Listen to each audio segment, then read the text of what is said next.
Good morning दिल से foodie Ahmednagar की फूडी आप सभी को आपकी फ्रेंड एसके स्टाइल का प्यार भरा नमस्कार। Wish you very happy motivative Monday. तो आज एक प्यारी सी लाइन और फिर प्यारी सी कहानी कि जैसी आपकी वो थिंकिंग होगी मंदिर में वैसे ही आपको भगवान की सूरत दिखेगी। मतलब जैसा आपके मन का भाव होगा वैसा ही आपको वो भगवान दिखेगा।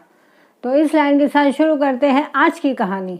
आज की कहानी एक आदमी की है। वो अपनी लाइफ से बहुत डिस्टर्ब था, बहुत परेशान था। हर तरफ से उसको परेशानी ही परेशानी थी। उसकी सैलरी कम थी हो गई और ढंग का काम भी उसके पास दूसरा कोई नहीं था। नई जॉब के लिए ट्राई करता था पर हमेशा फेल होता था और कई लोन्स उसके ऊपर चढ़ चुके थे। वो हमेशा यही सोचता था कि कैसे मेरी मुसीबतों का अंत होगा। उसने अपने एक बार, और वो नास्तिक था, भगवान को बिल्कुल मानता नहीं था। एक बार उसने अपने दोस्त से अपनी प्रॉब्लम शेयर की कि मैं क्या करूं, तुम भी मेरे जितने हो लेकिन तुम्हारी लाइफ में इतनी प्रॉब्लम नहीं है जितनी मेरी लाइफ में है। तो उसने बोला कि देख मैं तेरा दोस्त हूँ, मैं तेरी प्रॉब्लम को समझ सकता हूँ लेकिन मैं तुझे कुछ बोलूँगा तो तू बुरा मत मानना। वो तुम्हारे साथ प्रॉब्लम इसीलिए है क्योंकि तुम भगवान को बिल्कुल मानते नहीं हो। तुम सिर्फ कर्म को मानते हो कि तुम्हारे में इतनी ताकत है कि तुम कर सकते हो। बोलते मेरी मानो तो तुम श्री कृष्ण भगवान की पूजा शुरू कर दो, देखना फिर तुम्हारे जीवन में सुख सुविधा समृद्धि सब आएगा।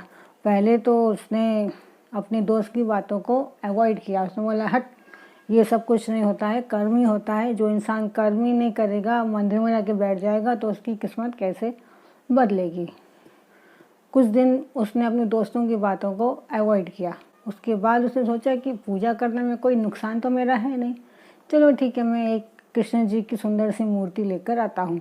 वो बाजार गया और बहुत सुंदर सी मूर्ति कृष्ण जी की लेकर आ गया और एक जगह पे उसने विधिवत उस कृष्ण जी की मूर्ति को स्थापित किया और उसकी पूजा दिल से करने लगा। रोज़ सवेरे अगरबत्ती लगाता, हार चढ़ाता, जो उसकी श्रद्धा में होता, जो उसकी हैसियत से होता वो उसको प्रसाद चढ़ाता और पूजा करता और अपने काम पे निकल जाता। 2 महीने हो गए, 4 हो गए, 6 हो गए, 1 साल हो गया, लेकिन उसके जीवन में प्रॉब्लमों का अंत नहीं हुआ। कभी उसको गुस्सा भी था आता, कभी वो हिम्मत भी था हारता कि देखा पूजा करने से कुछ नहीं होता है। कभी अपने मन को समझाता भी था कि चल आज नहीं है तो कल तो भगवान मेरी सुन नहीं लेगा। लेकिन उसकी प्रॉब्लम ख़त्म होने का नाम लेती नहीं थी। एक प्रॉब्लम ख़त्म हो तो दूसरी उसके साथ पैदा होती थी। तो ये सिलसिला चल ही रहा था। पूजा भी वो करता था, कभी गुस्से से कभी प्यार से, लेकिन करता था। पर उसको ये लगता था कि इतनी पूजा करता हूँ, सुनता तो ये कुछ भी है नहीं मेरी। कि मेरा दोस्त बोलता है कि जिसके घर में भगवान होता है, जो पूजा पाठ करता है, भगवान उसी की सबसे ज़्यादा सुनते हैं, पर ये तो मेरी कुछ भी नहीं सुनता है। उसके बाद वो अपने दूसरे दोस्त के पास गया। दूसरे दोस्त से उसने अपनी प्रॉब्लम शेयर की तो दूसरे दोस्त ने बोला एक बात मान, तो कृष्ण जी की पूजा मत कर, तो पूजा करनी है तो काली माँ की कर। माँ तो माँ होती है, देखना तेरी ज़रूर सुनेगी। उसने बोला ठीक है भाई, इस दोस्त की भी सुन के देखता हूँ। दूसरे दिन वो काली माँ की प्रतिमा लेकर आए और जिस जगह पे श्री कृष्ण जी रखे हुए थे वहाँ उसने ऊपर उठा के अलमारी के ऊपर उसको रख दिया और वहाँ पर उसने विधिवत काली माँ की पूजा की। रोज़ वैसे ही विधि विधान से काली माँ की वो पूजा करता था, आरती करता था। 2 महीने 4 महीने, लेकिन अभी भी उसकी हालत में कुछ भी प्रॉब्लम, कोई भी फ़र्क नहीं था। वही प्रॉब्लम, वही सिलसिला चालू ही था। वो इरिटेट था हुआ, उसकी प्रॉब्लम ख़त्म नहीं थी हो रही। दोस्तों ने कहा भगवान को मान लो तो उसने मान लिया, पर ये क्या, उसकी हालत में कुछ भी फ़र्क नहीं।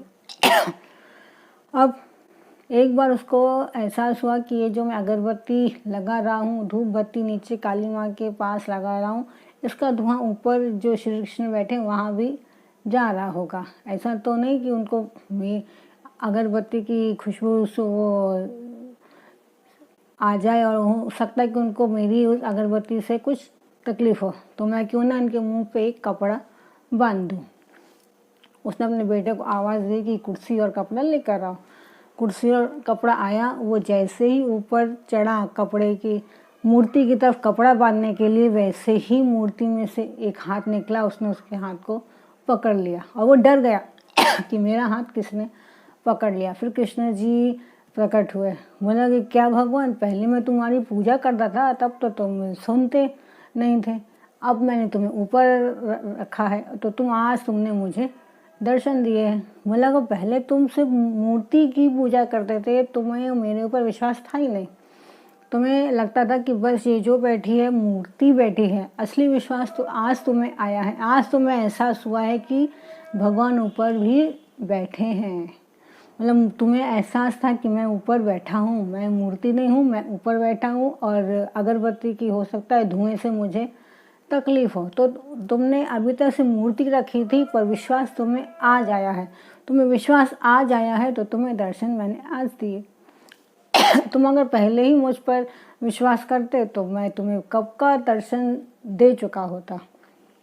तो ये दोस्तों कहानी तो बहुत छोटी सी थी, और ये कहानी हमको यही सिखाती है कि आप किसी भी देवता की पूजा करते हैं, पहले तो पूजा करना ज़रूरी है। किसी एक देवता को मानना बहुत ज़रूरी है। इस कलयुग में भी ये सत्संग पूजा पाठ बहुत ज़रूरी है, क्योंकि इससे आप बहुत ज़्यादा पॉजिटिव होते हैं। लेकिन सिर्फ पूजा पाठ करने से कुछ नहीं होगा।